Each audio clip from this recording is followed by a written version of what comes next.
అగజుడు ఈ ఉల్లిగడ్డల దండ వేసుకున్నది అక్కో ఘాటు వాసన పడతలేనట్టున్నది వద్దు వద్దన్నట్టు అంటున్నది కదా అక్క. అగో పక్క పొంట అన్న చూడు ఎండుమిరపకాయల దండ వేసుకున్నాడు ఏకంగా. అగో ఇటు పక్కన టమాటాల దండ వేసుకున్నాడు. అరే గియానని చూడు మంచిగా అరటి పండ్ల దండ మెడకేసుకున్నాడు కదా. ఆకలైనప్పుడు అందరూ మనిషి కొడి తీసి నవ్వులుకోవచ్చు మంచిగా. అగో రైతు బజార్లు ఉండే మాలంతా వీళ్ళ మెడలలోనే మెరిసిపోతున్నది పో. ఈ స్పెషల్ కస్టమైజ్డ్ దండలెనక కహాని ఏందో అక్కనే అడుగుదాం ఉండురి. ఏంది షర్మిలక్క గట్ల అంగట్ల పూల రేట్లు పిరవున్నాయని ఇట్లా కూరగాయల దండలు వేసుకొని ఆంధ్రాల కాంగ్రెస్ పార్టీ విజయోత్సవాలు చేస్తున్నారా ఎట్లా? ఎందుకంటే గిట్టుబాటు ధర లేదు, మద్దతు ధర లేదు, అసలు రైతుకు భరోసానే లేదు కాబట్టి. ఓహో అదా మ్యాటరు. అక్క ఈ కూరగాయల దండలు వేసుకున్నది అధికార పార్టీ వాళ్ళని దండించేతందుకట. రైతులు పండించిన పంటలకు ధరలు పడిపోయినాయని అక్కిట్ల దండలు వేసుకొని నిరసన చేస్తున్నది.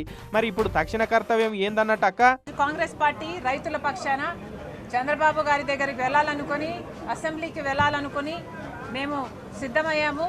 పోలీసులేమో ఇప్పటికే వచ్చున్నారు. అయ్యో మీరు అట్లా పోతున్నారని పోలీసు వాళ్ళకు మీరే చెప్పిరా లేకుంటే వాళ్ళే తెలుసుకొని వచ్చిరా అక్క?